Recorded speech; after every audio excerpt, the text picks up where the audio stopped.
Merry Christmas, Sanders.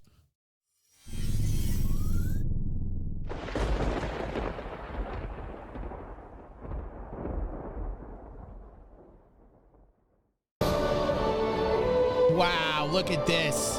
Goodham subscribed. Look at that like a boss. You're not gonna eat me. Look at that. Thank you, Goodhams. Listen, I'm going to tell you right now.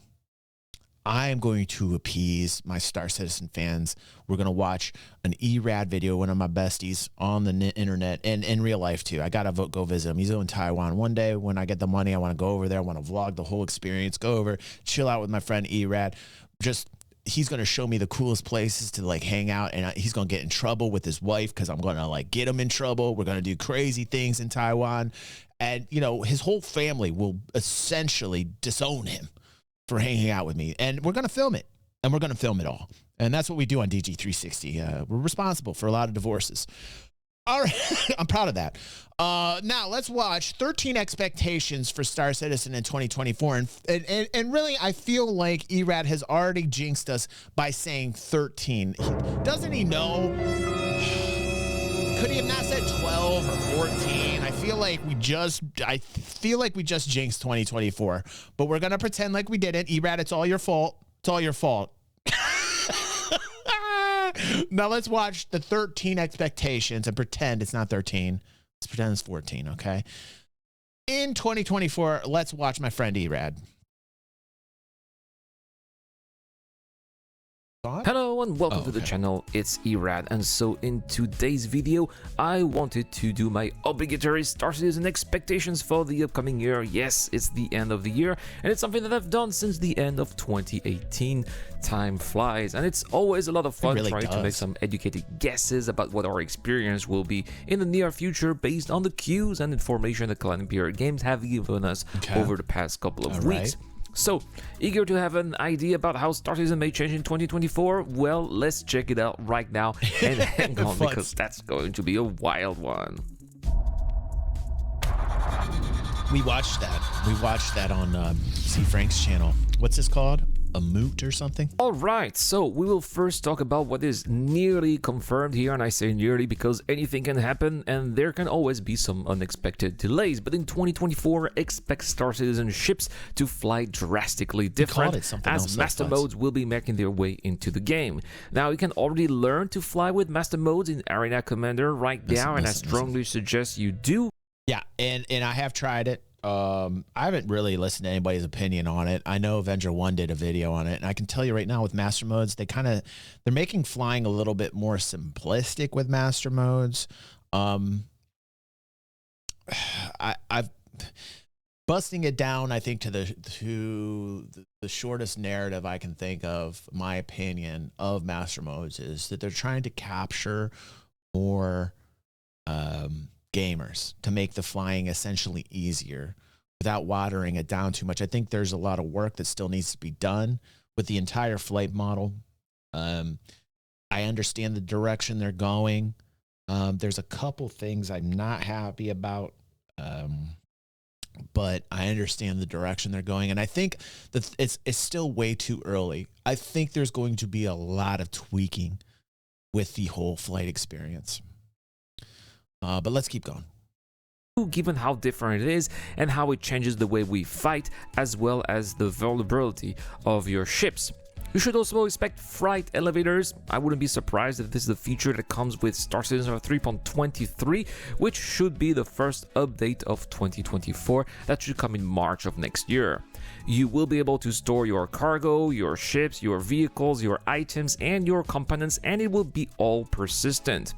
I suspect that for this first iteration, we will only have one persistent hangar, and that it will be located at our starting location.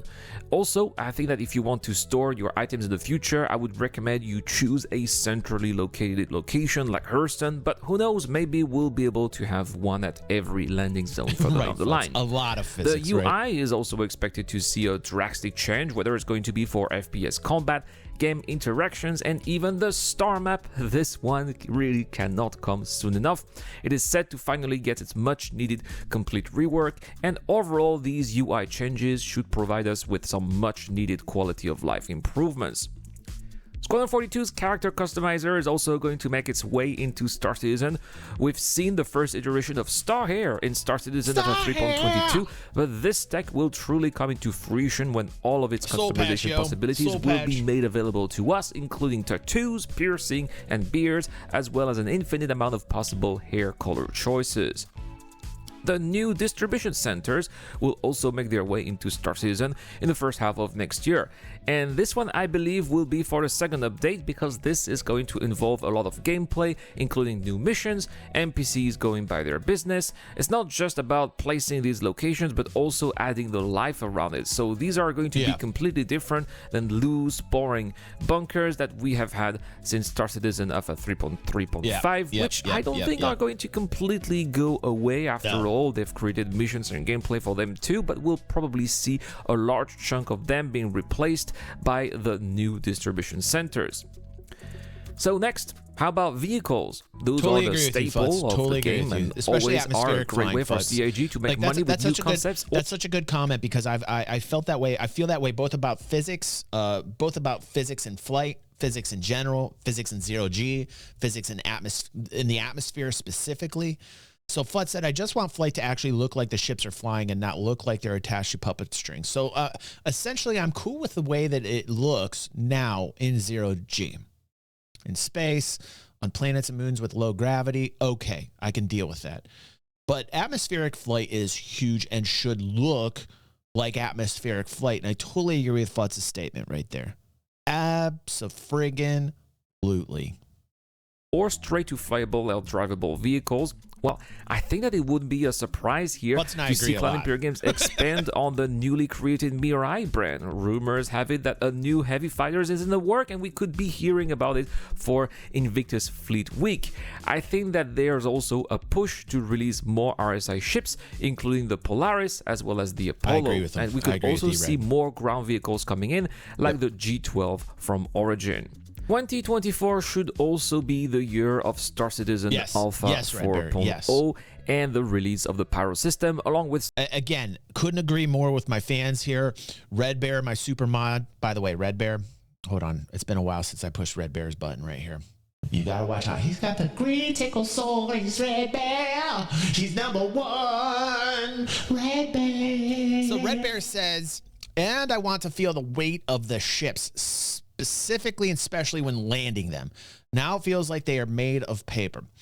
I gotta say, I feel like a lot of work needs to be done on this, especially with atmospheric flight.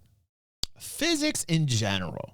The physics in general with OCS, you see these object containers you're seeing when you're fit. I'm super appreciative that you have this 360-degree movement with your character in the play, and you're walking around and you got a flat level plane, and the ship could be doing anything, and you're just walking as if you're not even moving in your spaceship. Awesome. Love that we can load vehicles inside spaceships. Everything you wanted as a kid in a space game, everything that you wanted that can be done. But sometimes you're seeing these object containers not being able to handle close proximities with one another. It's definitely, I feel like it's engine related. I also think it has to do with server mesh and latency also. These objects communicating with one another. I've seen a lot of tests being done with the meshing that's basically come through where people are starting to test. It's very encouraging. It's nice, but there's so much work to be done.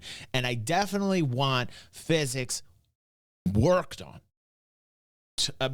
I think a lot of us are just tired of bouncing around like a ping pong ball on a table, and we want to see physics exceptionally so with our ships. Couldn't agree more. Love my fans. Love what you guys are saying. Abso-friggin-lutely. I think we'll start seeing improvements going into 2024, going through to 2025 in this regards. They have to nail this down. It's been too long. They gotta nail it down. Server meshing. In the last episode of Inside Star Citizen of the Year, Jared told us that the goal for Star Citizen Alpha 4.0's release is summer of next year. Right. Of course, that remains a goal, and we should expect some delays, as it is always the case, and I wouldn't be surprised if we get a release for CitizenCon next year. As for the tech required for server meshing, we will need to finalize the replication layer first, and for that, more tests in the preview channel will be happening, starting with just single servers like those that we have right now, which really show great potential and offer a much smoother experience. Yeah. The next target is to transfer our data to another server when the initial server dies or is even about to die, and as seamlessly as possible by not freezing the game for a few minutes. These tests will take time and will continue throughout the first half of the year of 2024, and once CIG deem them concluding enough, they will add this tech to the live servers. It is only then that the work for server meshing will come really into fruition. According to multiple sources, this should take less time than the replication layer, which is said to be the bulk of the work, so we should see server meshing taking less time to cook in the preview channel and probably combined with the Patron system as well. Yes. Now, will there be some little surprises on top of that? Well, I'm sure that there More will. than How enough. about creatures? We were told that the Terra cows will be among the first creatures to come in the game, but CIG are also working on boys, which are smaller creatures of lesser importance, like rodents or birds. I would also love to see the Boreal Stalker, which is the apex predator of Microtech. Can you imagine doing some errands on Microtech and all of a sudden you get attacked by those monsters? That would be very fun. I wouldn't be surprised to see more missions coming next year as well, including the investigation mission that we saw at SeasonCon last year, as well as freight missions, which Todd Pappy said require freight elevators, which are going to come next year. But how about what will happen next, towards next year's SeasonCon or the end of next year? It's hard to predict at this point, but I see Cloud Imperial Games consolidating their tech with additional stability, quality of life fixes, and maybe a first attempt at larger player count per shard.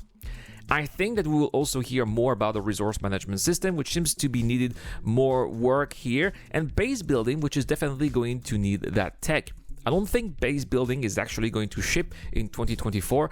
Totally agree with him. Totally agree with them. I think that's going to be on the back burner. I think that's one of the very last things. When I start to see like land ownership and base building, I feel like we'd be towards the end of the project. This is a precursor to the project being done. So the second I see that, in my mind, as long as I've been following Star Citizen and covering it for nearly 10 years, I think that once we really start seeing some work being done in terms of land ownership and base building, I think we're going to be towards the end of the project, and we will be towards feature complete in terms of the PU.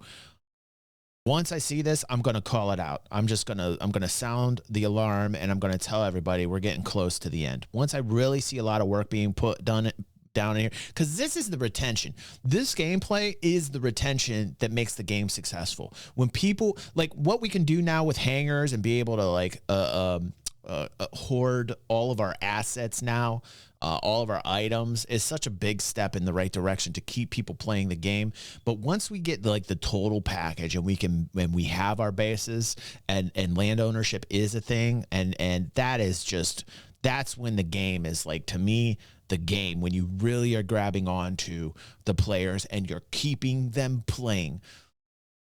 Star Wars Galaxies, EVE Online, these types of games where you're just massing your fortune and you're benefiting and you're seeing the progress and the momentum. That's what keeps the people coming back. And this, once I start seeing this, it's like, all right, we're almost there, boys and girls. And I'm going to be so excited when I see a lot of work being put into this department, because I'm going to ring that bell and I'm going to be like, okay, we are getting close. Absolutely, Goodums. One of my best gaming experiences of all time is SWG. Without a doubt. Without a doubt. I used to play that religiously, like ridiculous. That and EVE Online.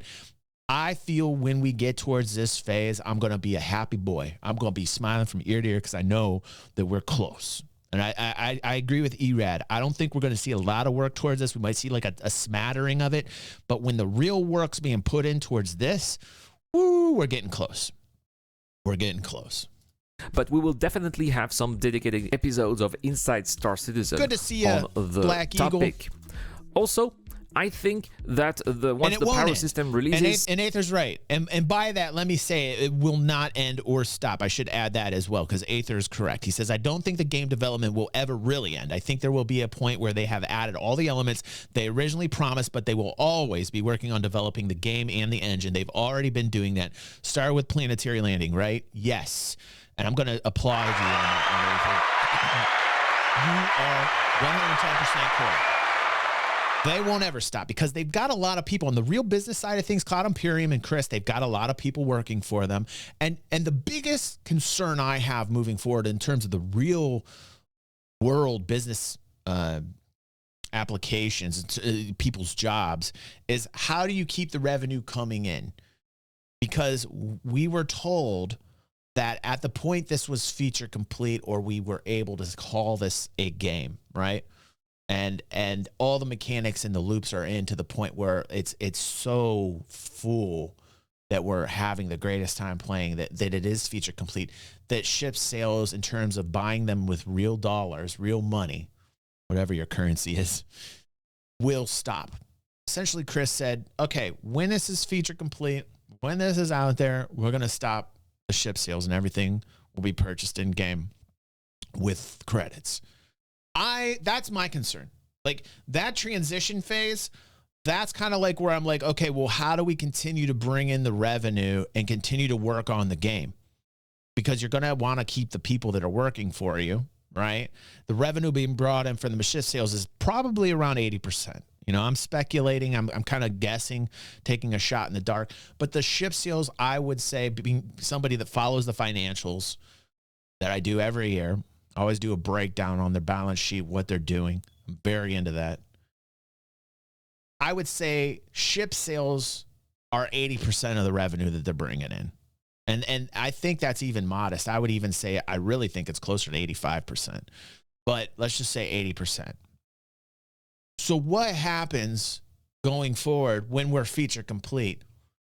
And where does that revenue come in? That's one of the biggest concerns I have with the project, but I don't think we're close yet. So, you know. CIG will finally have to unveil what will come next. I think we'll definitely hear about Nyx. Probably but cosmetics, what about other Goodums, systems? but I don't Many think that'll players make are up, very excited about Terra, the and difference. CIG know that. They have even teased us about the Terra system a few times by name dropping it every now and then. Maybe we will see some additional concepts at SeasonCon, or maybe some. Aether also continues to say, the reason I make that point is because I see a lot of content creators pushing this idea that players should be expecting a finished game like Starfield or Baldur's Gate. Development won't stop like that, and it will end up being a stick creator will use to monetize the audience again. Yes. Yes. Hold on. The Aether. What's up, Odysseus? Merry Christmas. Good to see you in the chat, man. Doug says monthly subscription fee for keeping your character inventory safe. Yeah, so they're gonna find other sources of revenue, but what I'm questioning, Doug, is like how would it even come close to equaling what it is that they're making off ship sales? Like what would be the substitute? I don't think there will be. Like personally, I don't think there could be a substitute for that kind of revenue. That's just my, that's my opinion. So I am nervous once we hit that phase because they will, Aether, they are going to have to come, they're going to have to come to Jesus moment where they say it's complete. Eventually, they've got to for PR. I think you would agree with me on that, Aether. So there has to be a point at which they say, okay, this is complete, just to say it, for PR reasons. At that point, that's when I'm worried what's going to happen. I think ship sales are going to continue. Like my personal belief is they'll keep selling ships. I think they'll go back on that promise and they'll keep selling ships and people will keep buying them. Not as much maybe, but I don't think they can go without that type of revenue if they want to keep progressing and putting the work in that we expect from them. Black Eagle says, interesting question. I think it may go the World of Warships route. Pre-release concept, LTI buyable version, so keeps the FOMO going, but will still be available in game when ships get released some months later. Could be. Good comment, Black Eagle. Doug says early access for new ships, kind of like watching a movie in theaters waiting to stream it. Yeah. Interesting. I love reading what you guys put in chat. You guys are really on point today. White box phases, but I'm extrapolating here. And we couldn't finish this video without mentioning Squadron 42, which we learned was feature complete and now in polishing phase. And here, regarding Squadron 42, I'm going to be very straightforward. I think that Cloud Imperium Games should push for a 2024 release, and the reason for that is because Grand Theft Auto 6 is coming in 2025, and no game will ever be able to compete against Grand Theft Auto. because it's going to take so much market share. It's going to take so many eyeballs and pocketbooks away from any other title. GTA 6 is going to be like a vacuum. It's going to suck everybody away. Nikki, you're back. Nikki. Coming back like a kung fu ball. It's gonna be black. Nikki, the manager, how did you do? Were you rough on the employees that loved it, Nikki? Thank you so much for those community sub gifts. I super appreciate you, Nikki. It's good to have you back. So 6, and even I will be playing it quite a bit. I think Olympia Games should announce the release date at this year's Invictus Fleet Week, and that release date should be CitizenCon 2954. That's a big point, and ERAD him and I get along so well. I love when we disagree because we have great debates, but on this, I gotta say on this, most of the times, 80% I agree with what ERAD says. Like his opinions are pretty good. I think that they should shoot for Squadron 42 in 2024. I feel like it's almost a mandatory thing that they got to do for the very reasons that ERAD states. GTA 6 is going to drop like a nuclear bomb on the gaming industry, and there are going to be so many people attached to it. Look how long GTA 5, look at the longevity. Look at the longevity of GTA 5. Did you ever expect it to last this long? I mean, I kind of did, but not this long with still so many people playing it. GTA 6 is going to suck people away from every single title. So, you know, in terms of the revenue and the money-making potential that Squadron 42 has, I think it is essential that they get it out before GTA 6. There's a part of me inside that's saying they won't do it till well after that, which really makes me nervous. Like, that makes me nervous. But putting it out in 2025 is a big mistake. If they put this out in 2025 in conjunction with GTA 6, that would be a huge mistake. And I think that Chris is aware of that. I personally think Chris is aware of that. 4. I know that this sounds ambitious to say the least. Maybe it will still feature some minor bugs that will have to be corrected, or maybe it will lack some extra optimization. But in 2025, unless we learn that GTA 6 will be released in the fall or winter of that year, releasing Squadron 42 will be quite a risk because all eyes will be on Rockstar's next title, and I'm afraid that Olympia Games would be missing on a lot of hype they could have if they released Squadron 42 a little earlier. But that's just my opinion here. How or when do you think Olympia Games will release Squadron 42? What are your expectations for next year? Let me know everything in the comment section down below. This month, I want to say 2024, but you know, like I'm just accustomed to waiting, which is this process that can be maddening. But as I'm an older gentleman, I have the patience to joke. You know what I'm saying? So like, you know, are we there yet? Are we there yet? Are we there yet? It's whatever. It's whatever. I'm driving the car. I got my destination. I'll get there when I get there. And I'm just happy because I've met some amazing people here. And I think personally, some of my best gaming experiences is from this alpha called Star Citizen, where I'm in these modes and I get lost. And like immersion is really essentially the main ingredient to any successful title. And it's already happened. It's already happened with this game. I've already gotten myself lost in this game and I love it. And to me, that's the start. That's the start. That's the core. That's the center. And the reason why the revenue has been off the charts and why I call it the everything game People can laugh at that, but you know, look at those revenues. Look at those revenues, all from fans that want to play. That's nothing to laugh at. That's nothing to laugh at.